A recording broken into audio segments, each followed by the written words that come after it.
My name is Hannah, and when I think back to the time before everything in my life changed, the first image that comes to my mind is the wide, sunlit campus of my university. I remember walking across the green lawns with a backpack full of books, a coffee cup in my hand, and a mind full of dreams bigger than anything I had ever imagined for myself. I was 21, young, driven, and in love with the future I was building. Every building on campus felt like it had a story, and somehow I felt like I belonged inside all of them. The journalism department was my sanctuary. I loved the way the classrooms smelled like fresh paper and coffee, how the professors spoke with passion, and how every lecture challenged me to think a little deeper. I spent most of my time in the library, diving into articles, documentaries, and old newspapers, believing one day I would be the kind of reporter who uncovered truths that mattered. My friends would laugh and call me the girl with the endless deadlines, and honestly, they weren't wrong. My days were full. Mornings in class, afternoons in the student cafeteria, and evenings spent polishing assignments or helping classmates with projects. Life felt balanced in a warm, predictable way. Even the busy schedule didn't bother me because I loved what I was doing. I loved the noise of students rushing to class, the peaceful corners near the tall windows in the library, the feeling of sitting under the autumn trees while highlighting pages of my textbook. There was something magical about being in a place where everyone seemed to chase something: success, passions, relationships, or even themselves. And somewhere in that mix, I found someone who, at the time, mattered deeply to me: Ethan. Ethan was the kind of guy people noticed. Confident, charming, funny in a way that made even the most serious moments feel light, and undeniably good-looking. He was a senior in the communications program, and he had a reputation for being bold and outspoken. When he first started talking to me, I felt a mixture of surprise and excitement. He would wait for me outside my classes, bring me coffee during long study nights, and joke about how I worked harder than most professors on campus. He made me feel seen. He made me feel special. I won't lie. Having someone like him beside me made my ordinary college days feel a little brighter, a little louder, and a lot more exciting. We became one of those campus couples everyone recognized. People would see us walking hand in hand across the quad, or sitting together under the big oak tree near the student center. He made plans for our future, joking about living in New York while I worked for a major newsroom, and he launched his own podcast. I believed him. I believed us. When I talked about him with my friends, my voice sounded softer, and every time he called my name, something inside me warmed in a way I can still feel if I close my eyes. At that time, I couldn't imagine a single reason he wouldn't stay with me forever. Looking back now, I realize how young and innocent the first truly was. I trusted too easily and loved without caution, but back then, my world felt safe. I didn't see danger or betrayal hiding behind corners because nothing in my life had ever torn me apart. I didn't know how quickly things could fall apart, how fragile happiness could be, or how one night could change everything I thought I understood about myself, love, and life. All I knew was the light, the warmth of campus days, the comfort of familiar faces, the passion of my studies, and the sweetness of being loved. Before everything changed, I believed my life was moving in one clear direction, a straight, beautiful path toward success, love, and stability. I didn't know that life had a habit of twisting that path sharply when you least expect it. But in those moments, before the chaos came, I was just a girl living a dream she thought would last forever. And sometimes I still miss that girl, the version of me who didn't yet know what pain was, what strength meant, or how deeply a heart could break and still survive.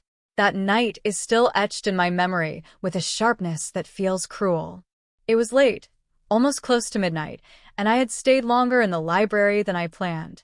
I remember packing my books into my bag, rubbing my eyes, and stepping out into the cool air. The campus was quieter than usual, the kind of quiet that makes every small sound feel louder. The rustle of leaves, the hum of the distant security cart, even my own footsteps. The sky was dark, layered with heavy clouds, and a fine mist had begun to settle over everything. I could feel the chill in the wind, but I didn't think much of it. I was tired, and all I wanted was to get back to my dorm, change into warm pajamas, and collapse into bed. I didn't know that I was walking toward a moment that would divide my life into before and after. As I reached the parking lot, raindrops began tapping against my jacket. I pulled my hood up and hurried to my car. The rain had a strange rhythm that night, fast, then slow, then heavy again. I started the engine, turned on the heater, and took a deep breath. I remember thinking about the assignment I had to finish the next morning and the text Ethan had sent earlier, asking if I wanted to get breakfast with him. Everything felt normal, familiar, safe. If I had known what was coming, maybe I would have paused. Maybe I would have stayed. Or maybe fate had already decided, and no choice of mine could have changed it. As I drove out of the campus gate, the rain thickened into sheets. My wiper struggled to keep up, brushing water aside only for more to instantly replace it. The road glistened under the streetlights, slick like polished glass. I should have turned back. I should have stopped somewhere. But I kept going, thinking it was just another rainy night, nothing I hadn't driven through before. The wind picked up, and the sound of rain hitting the roof grew louder. I tightened my grip on the steering wheel and focused on the blurry lines of the road. Then it happened, so fast, so violently, that I didn't even have time to react. A sudden flash of light from the opposite side blinded me for a split second. My tires lost traction. The car swerved. My heart jumped into my throat. I tried to correct the steering, but the road was too slippery. Everything spun. My vision, the car, the world. I heard the screech of metal, the thud of impact, and then a silence, so heavy it felt unreal. My body jolted, my head hit the side window, and the air was knocked out of my lungs. Pain shot through my right leg, sharp, deep, impossible to ignore. I remember the smell of smoke, the shattered glass glistening like broken stars, and my hands trembling uncontrollably. I tried to move my leg, but a scream escaped my throat before I could stop it. I couldn't feel anything except pain, pain that felt like fire spreading through my bones. My vision blurred, and the world dimmed around me. Somewhere in the haze, I heard sirens approaching, distant but growing louder. Red and blue lights flashed against the broken windshield, and voices shouted instructions I could barely understand. Strong arms lifted me onto a stretcher. Someone kept telling me to stay awake. I tried, but everything felt heavy. As the ambulance doors closed, I whispered a question I didn't even know I was asking. Am I going to be okay? No one answered. The last thing I saw was the ceiling of the ambulance spinning above me as my world faded into darkness. When I woke up in the hospital the next morning, everything felt strangely distant, like my mind was floating somewhere outside my body. The room smelled like antiseptic, the ceiling lights were too bright, and my right leg was wrapped in layers of bandages and metal support that made it look like it didn't even belong to me. The pain wasn't sharp anymore. It was heavy, dull, and constant, spreading through my body like a reminder of what had happened. Nurses came in and out, checking monitors, adjusting for lines, asking me if I felt dizzy or nauseated. I nodded when I could, but inside, I felt hollow. I wanted something familiar, something safe. And for some reason, the first person I wanted to see was Ethan. He didn't come the first morning, or the afternoon. My phone lay silent on the side table as if it, too, had abandoned me. I kept telling myself he was busy, or maybe he didn't know what room I was in. But deep down, a quiet fear had already begun to grow. Something was wrong. When he finally walked through the door late in the evening, I felt a rush of relief, so strong that it almost erased the pain for a moment. His face, however, didn't match the warmth I was expecting. He looked tense, uncomfortable, as if stepping into my hospital room was something he had been avoiding. "Hey," I whispered, trying to smile even though my lips trembled. He didn't come close right away. He just stood near the door, hands in his pockets, eyes darting around as if he was searching for a reason not to be there. Eventually, he walked to the side of my bed but only stayed long enough for a few minutes of small talk. He asked how I was feeling in a tone that sounded more like an obligation than concern. He didn't touch my hand. He didn't smooth my hair back like he always did. He didn't even look at my leg. Over the next 2 days, his visits grew shorter and shorter, until he barely stayed 5 minutes. Every time he left, I felt a little colder, as if some invisible distance between us was widening. I kept convincing myself that he was scared or overwhelmed or simply processing everything. But the truth was much darker, and it showed itself on the fourth day, when he walked in wearing the expression of someone about to deliver news he had rehearsed. He didn't sit. He didn't even pretend to care. He stood straight, arms crossed, eyes fixed on a point behind me. "Hannah," he said quietly but not gently. "We need to talk." Those 4 words cut through my chest like a blade. I knew what was coming, but a part of me still prayed I was wrong. He took a breath, the kind people take before saying something selfish and framing it as honesty. "I can't do this," he said. "I didn't sign up for all of this." His eyes flicked toward my injured leg for the first time, quickly, uncomfortably, like it was something he couldn't bear to look at.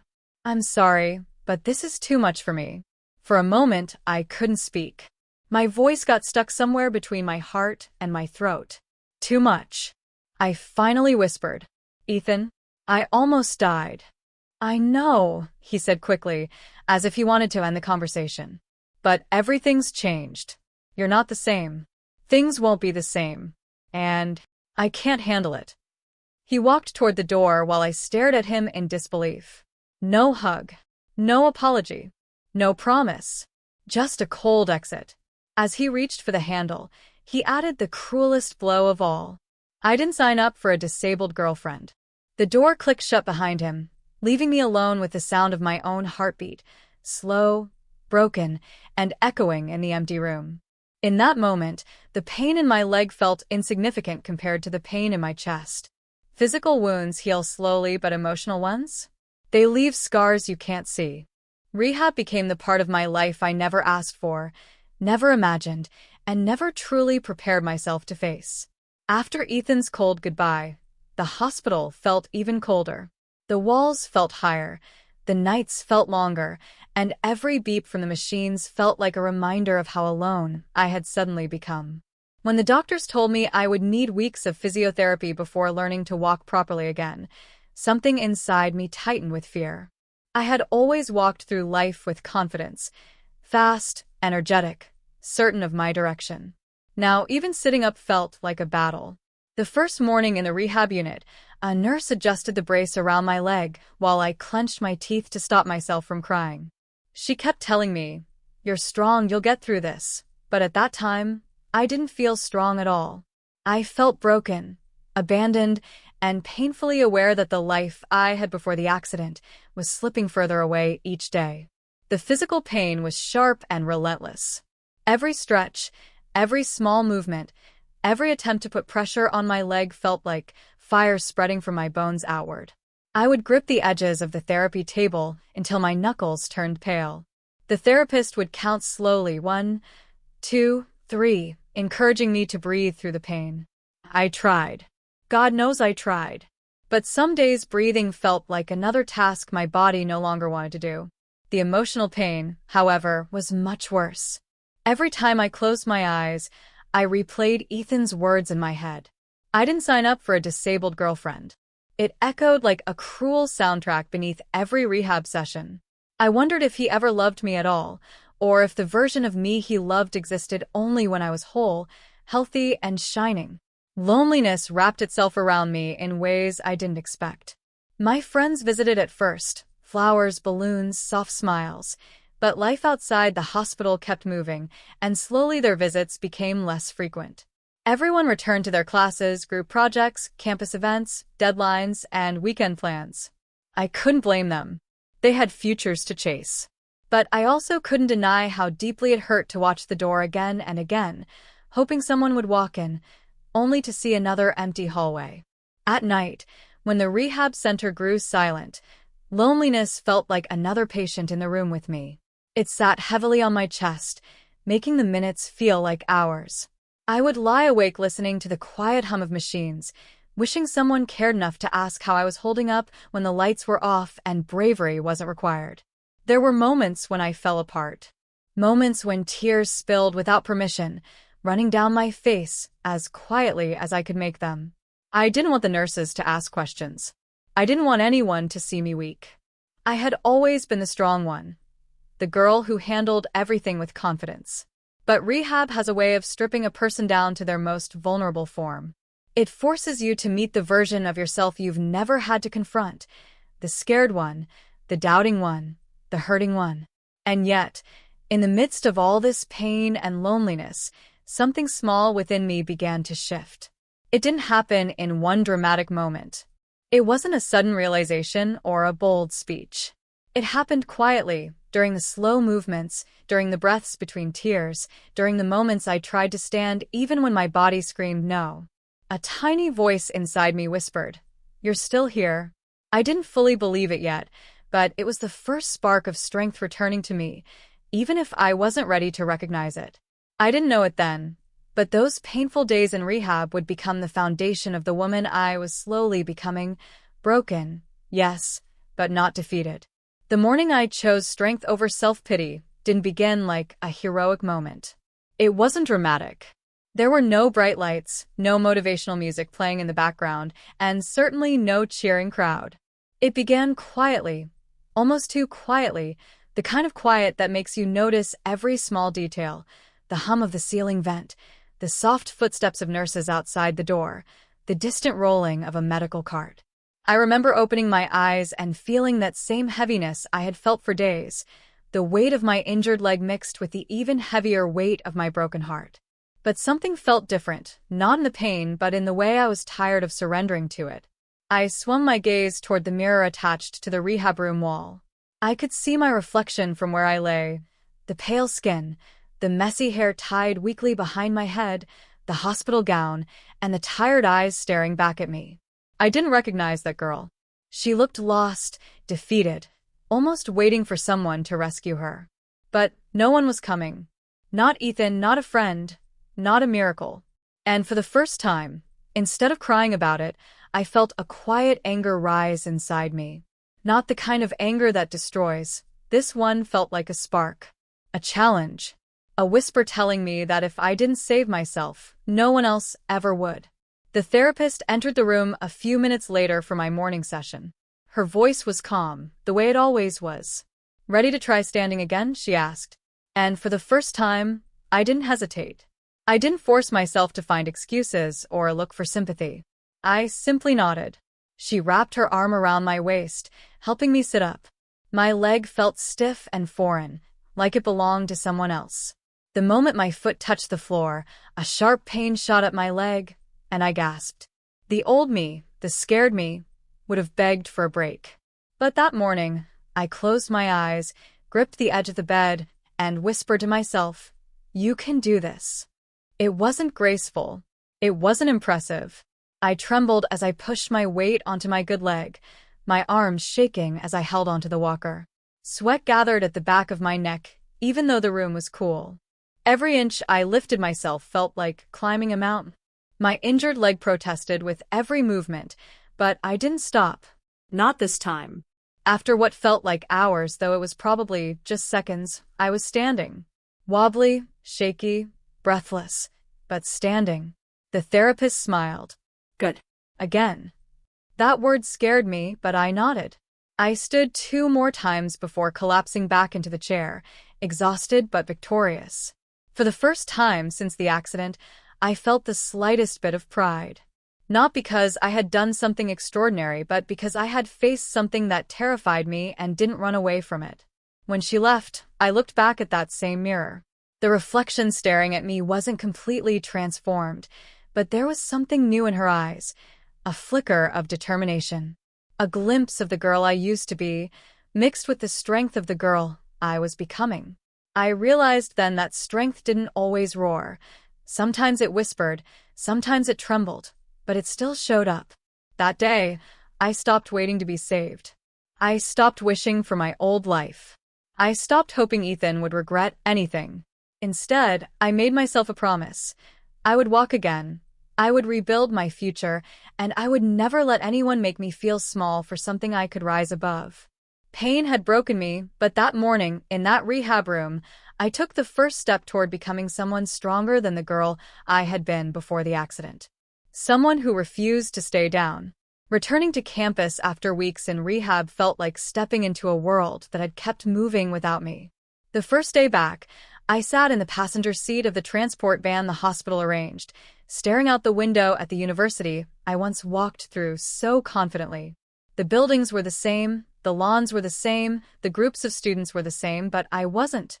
My crutches rested against my shoulder, cold and unfamiliar, and even though I had practiced walking with them 100 times, my heart still raced at the thought of taking those steps in front of everyone.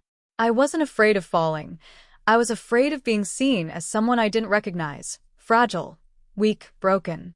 As the van stopped near the main walkway, I felt a wave of doubt wash over me, but then I remembered the promise I had made to myself. I would not hide. I would not shrink. I had survived too much to let fear defeat me now. When I stepped out of the van, the chill of the breeze hit my face, and I tightened my grip on the crutches. Each movement felt heavier than it should have, not because of the pain, but because of the eyes I imagined watching me. I forced myself to breathe. Inhale, exhale, step. The first few students who passed me glanced quickly, their expressions soft, curious, not cruel, but even that felt overwhelming. I kept my eyes forward, focusing on the familiar path leading toward the journalism building. As I moved, I began to notice something unexpected. People weren't staring with pity the way I feared. Some offered polite smiles, others stepped aside to give me space, and a few even said, "Welcome back," as if I'd only missed a week of classes. Their kindness didn't erase my anxiety, but it softened it, just enough for me to keep going. Walking into my first classroom felt like facing an audience before a performance I hadn't rehearsed for.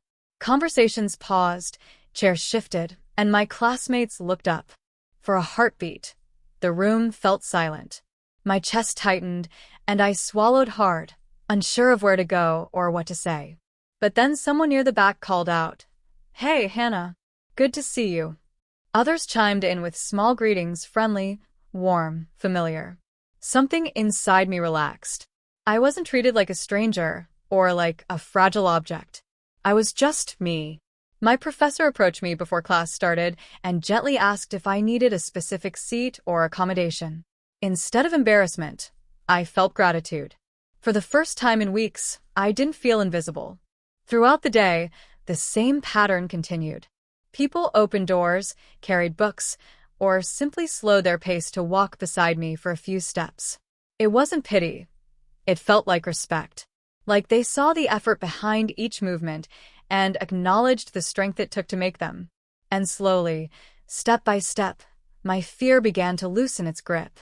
My crutches clicked rhythmically against the floor, almost like a heartbeat keeping time with my determination. I found myself smiling, not because everything was easy, but because I was doing something I once thought I'd never have the courage to do. By the second week, I started joining discussions again, staying late in the library, and even participating in a student group meeting about accessibility on campus. When the president of the journalism club asked me to speak at an upcoming awareness event, I hesitated only for a moment before agreeing. I wasn't the same girl who had rushed across campus with perfect confidence before the accident, but maybe I was becoming someone even stronger. Someone who didn't need to walk perfectly to stand tall. One afternoon, as I crossed the quad, the wind brushed through the autumn leaves, carrying with it a sense of peace I hadn't felt in a long time. I paused, looking around at the place that had once been my dream and was slowly becoming my home again. I realized that while my body had changed, my spirit hadn't been defeated. Every painful step back onto campus was a reminder of what I had survived, not what I had lost. And with each day that passed, my courage grew. Not loud or dramatic, but steady and real. Returning to campus wasn't just about continuing my education. It was about reclaiming my life, my identity, my future. And with every step I took on those crutches, I proved to myself that strength isn't about walking without falling, it's about rising every single time you do.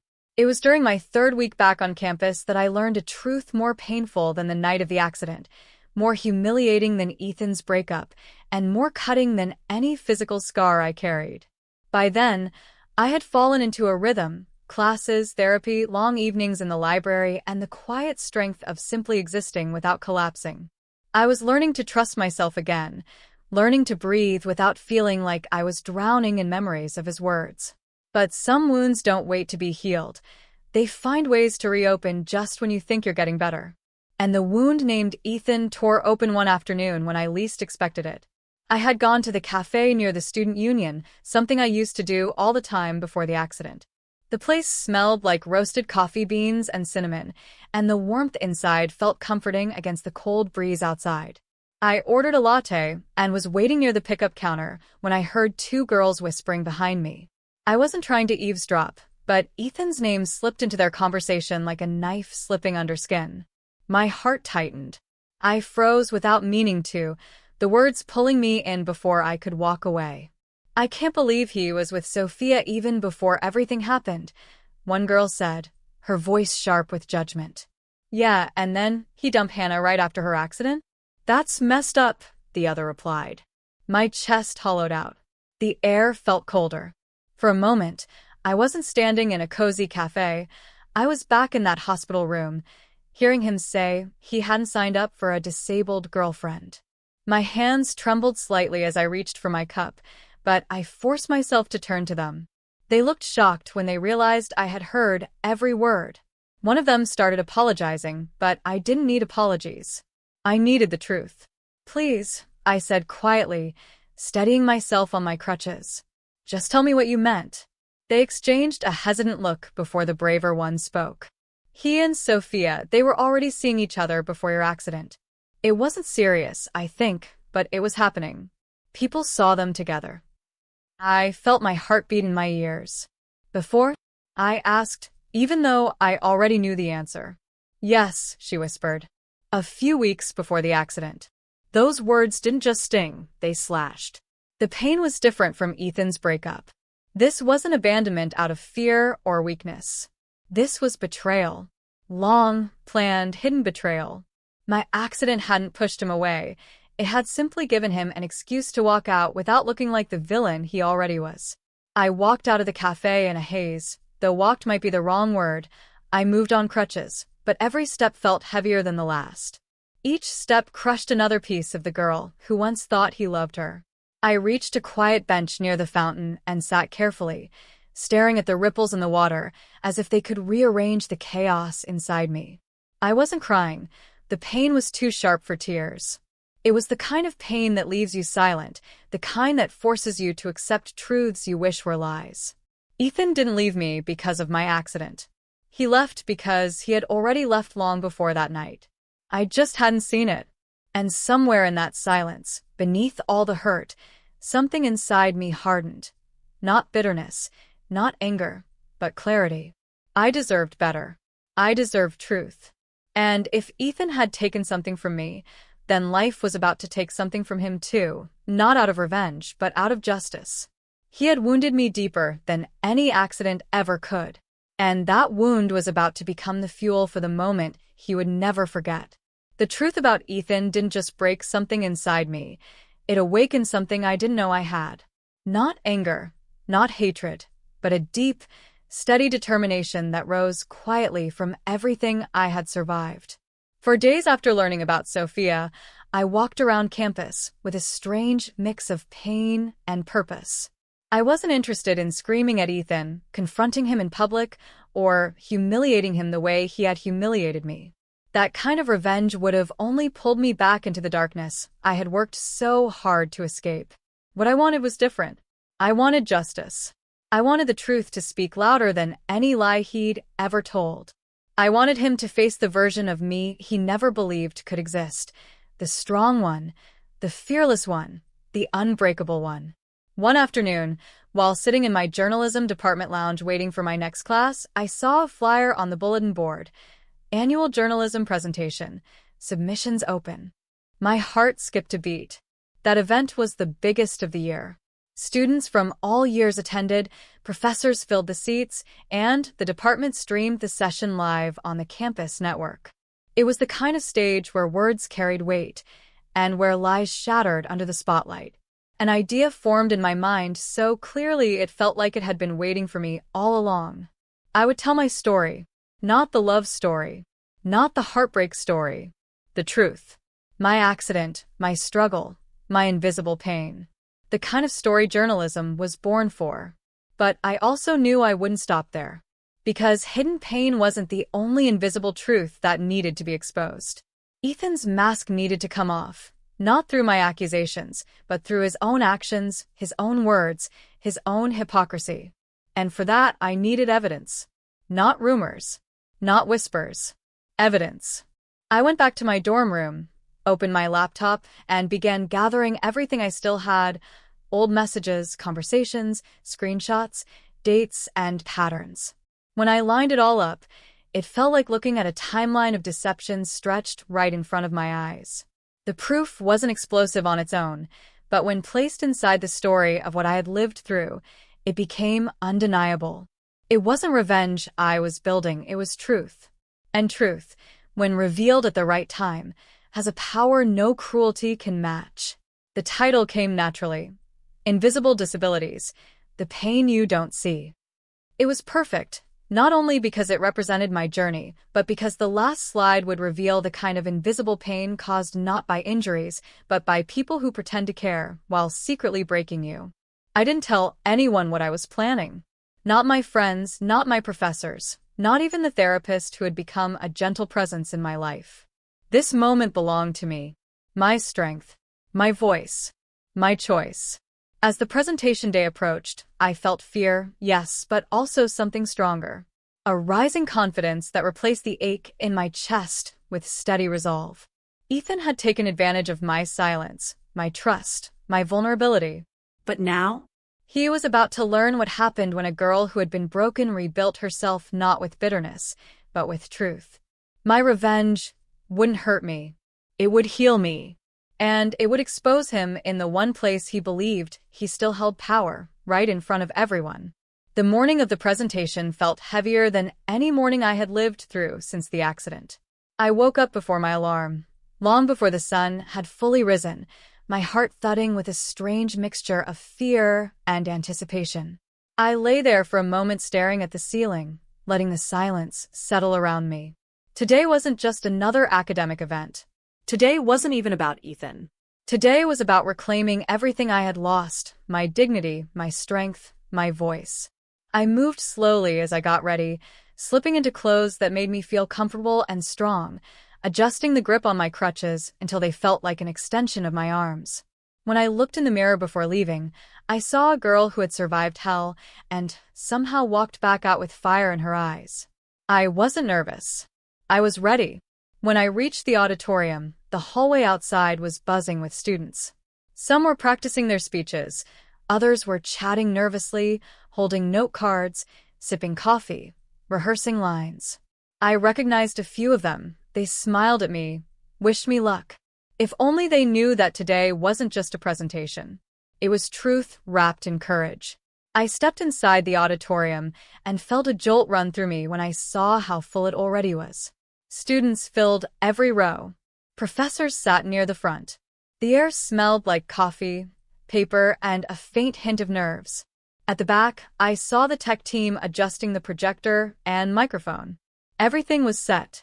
But then I saw him, Ethan, sitting with his friends near the middle row, legs crossed, laughing lightly as if nothing in the world had ever touched him. His confidence made something inside me tighten. Not fear, not pain, but clarity. He had no idea what was coming. And for a moment, I wondered if he ever thought about me at all after he walked out of that hospital room. But then I stopped myself. This wasn't about wondering. This was about showing him and everyone else who I had become. When my name was called, the room quieted, and I made my way to the stage. The sound of my crutches echoed through the silence, slow, steady, deliberate. Every step felt like a statement. When I stood at the podium, the light from the projector illuminated my face, and for a second, I felt everything, every tear, every moment of pain, every night I spent fighting myself. But I also felt everything I had gained. This was my moment. I began my presentation with the truth of my accident, my voice steady, my heart open. I spoke about the night that shattered my body, the rehab that tried to break my spirit, and the loneliness that almost drowned me. I talked about invisible pain, the kind no one sees but everyone carries. As I spoke, the room didn't just listen, they felt it. I could see it in their eyes. The sympathy wasn't pity. It was respect. Every word lifted some of the heaviness from my chest. Then came the final part, the one that would change everything. I paused, letting the silence stretch just long enough for anticipation to build. My finger hovered over the clicker, and then I pressed it. The last slide flashed onto the giant screen. Ethan's messages. His double life. His words. His lies.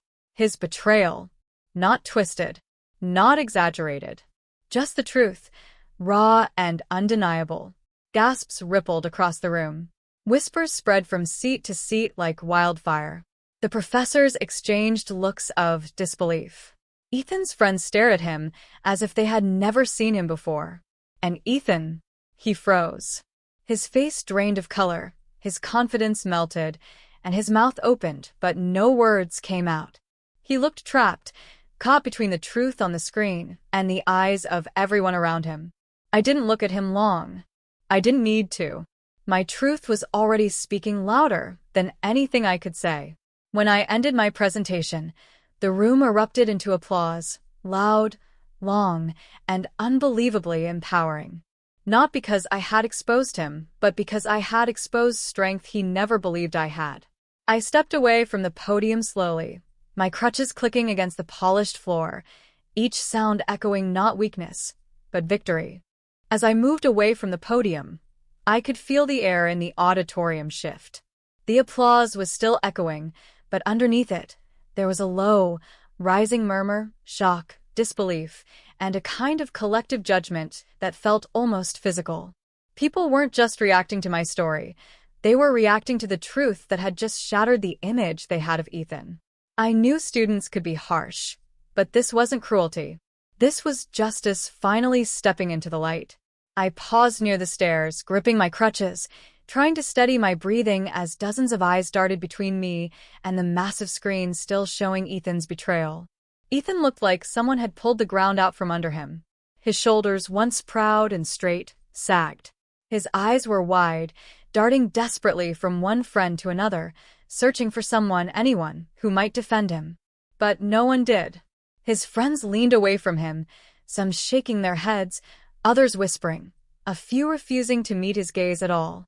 The more he tried to gather himself, the more the room seemed to close in on him. His confidence, once so loud and effortless, had collapsed into silence. Then I saw her, Sophia. She had been sitting closer to the back, and until that moment, she must not have understood what the presentation would reveal. Now she was standing. Her face was pale, her jaw clenched, and her eyes were fixed on Ethan with a fury so sharp it made even me stop breathing for a second. The people around her parted instinctively as she walked down the aisle, each step heavy with betrayal. The entire hall seemed to hold its breath as she approached him. Ethan saw her and stood up quickly, panic flashing across his face. "Sophia, wait, listen, it's not," he began, but she cut him off before he could finish a single excuse. "No," she said, her voice trembling but strong enough to carry through the room. "I'm done listening to you. You lied to me. You lied to her. And then you left her when she needed you the most. Do you even hear yourself?" Her words sliced through the silence like a blade. Ethan tried to reach for her, but she stepped back sharply, shaking her head. "We're done, Ethan. Right here. In front of everyone. Don't ever come near me again."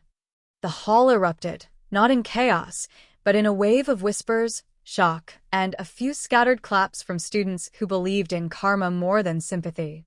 Ethan sank back into his seat, face buried in his hands, completely and undeniably alone. The same crowd that once admired him now looked at him with disappointment, disgust, or indifference. As for me, I didn't smile and I didn't gloat. I didn't need to. Watching Sophia walk away from him with dignity, watching an entire hall refuse to stand by his lies, those moments were enough. Not because they hurt him, but because they showed me something I had forgotten. Truth always finds its voice, and sometimes it speaks louder than revenge ever could. When the applause finally faded and the crowd began to disperse, I stood near the side of the stage, steadying myself on my crutches as the reality of everything that had just happened washed over me. It didn't come as a rush of triumph or a dramatic surge of victory. Instead, it felt like a long, deep exhale, like I had been holding my breath for months and had finally let it go.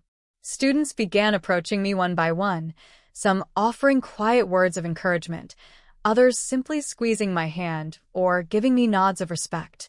Their gestures were gentle, genuine, and so different from the pity I had feared for so long.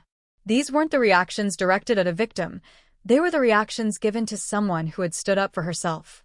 A few professors also came by, their expressions softer than I had ever seen them. One of them said, "Your strength is rare. Don't lose it." Another told me they wanted me to write an article for the department newsletter about invisible disabilities. Their support didn't erase the pain I had lived through, but it added a new layer to my healing, an understanding that, even in brokenness, I had something meaningful to give. When I finally stepped out of the auditorium into the cool afternoon air, I felt a strange lightness in my chest. I had expected to feel exhausted or overwhelmed, but instead, I felt free. The truth was finally out. The burden I had carried alone through my accident, through the breakup, through rehab, was no longer mine to hide. It was visible, spoken, acknowledged. And in that visibility, I found closure. As I made my way across the campus lawn, I noticed students looking at me, not out of shock or curiosity, but with respect. Some even smiled as they passed. I wasn't invisible anymore. I wasn't defined by crutches or scars. I wasn't the girl who had been abandoned. I was the girl who had stood up on a stage and told the truth, even when it hurt. That day, after the applause, I realized something important. Revenge hadn't healed me. Courage had. Speaking my truth hadn't just exposed Ethan. It had restored me. That night, when I finally returned to my dorm room, the world felt quieter than it had in months. I set my crutches gently against the wall and lowered myself onto my bed, letting my body relax for the first time that day. My leg ached in that familiar, throbbing way, an ache I had once hated with everything inside me. But now, sitting there in the soft glow of my desk lamp, I felt something different when I touched the brace around my knee. I felt gratitude, not for the pain itself, but for the strength it had forced me to find. As I leaned back against my pillows, I found myself thinking about the girl I used to be, the girl who walked fast, laughed easily, trusted blindly, and believed her life would follow a straight, predictable path. I missed her sometimes. I missed her innocence, her confidence, her energy.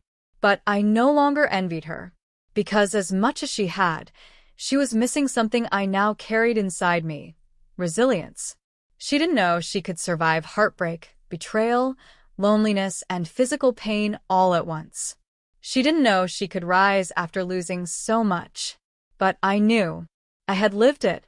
I had earned every inch of the strength running through me now. And as I closed my eyes, the final truth of my journey settled into my heart like a whisper. Pain had become my identity, not because it defined my weakness, but because it revealed my power. My scars were not reminders of what I had lost. They were proof of what I had overcome. Ethan had seen my injury as a reason to walk away, but life had seen it as a reason to rebuild me stronger. I wasn't a broken girl anymore. I wasn't the abandoned girlfriend or the victim of an accident. I was someone forged through fire. Tonight, as I lay down to sleep, that truth wrapped around me like a blanket. And even though my legs still hurt, even though my steps were still slow, I smiled, because I finally understood something no one had ever told me. Healing isn't about going back to who you were. It's about becoming someone you never imagined you could be.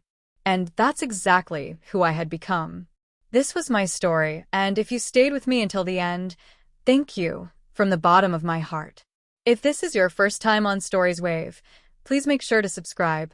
I'd love to share more stories with you, stories that speak to the heart. And before you go, tell me one thing: where are you watching from? And what time is it there right now? I'll be waiting for your answer.